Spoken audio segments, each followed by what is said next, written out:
Si l'ail est réputée pour éloigner les vampires, elle est surtout cultivée pour ses vertus. L'ail blanche ou violette se plante en automne à partir du mois d'octobre-novembre. L'ail d'hiver, comme son nom l'indique, se plante en automne, avant l'hiver. Seulement, on ne peut pas planter n'importe où l'ail d'hiver puisqu'elle ne supporte pas les sols humides, argileux pendant l'hiver. Donc c'est plutôt dans des sols filtrants. Et si vous aimez les échalotes dans votre jardin pour 4 personnes, dans votre potager pour 4 personnes, je vous conseille de planter l'ail rose, l'ail alternatif qu'on plante seulement au printemps. Alors nous, on peut le planter en automne à condition de bien aérer son sol. Et j'utilise assez judicieusement une fourche pour simplement soulever la surface de la terre sur 10 cm d'épaisseur en prenant soin de retirer toutes les herbes indésirables.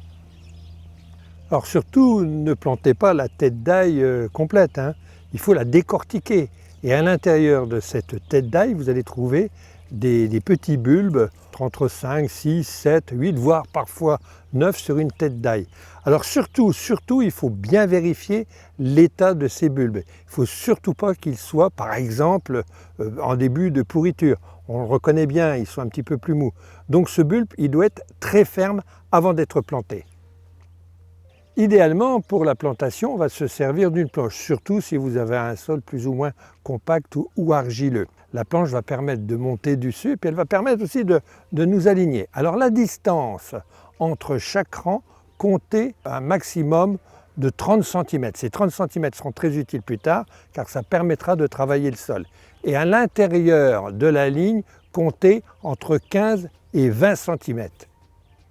Alors une règle générale, lorsqu'on plante ces gousses d'ail, il faut que la tête soit en haut, légèrement enfoncée. On doit simplement voir la pointe une fois qu'elle sera plantée. Alors, ce n'est pas compliqué de retrouver le sens de la gousse. Au moment où vous avez décortiqué votre tête d'ail, forcément, le plat de votre gousse est dans la partie inférieure. L'ail blanche ou l'ail violette, ce sont des eaux qui se plantent en automne, passe l'hiver dehors, et pendant toute cette période jusqu'au printemps, ne manquez pas de passer un petit coup de croc, de griffe entre les bulbes. Il faut toujours que la terre soit bien aérée.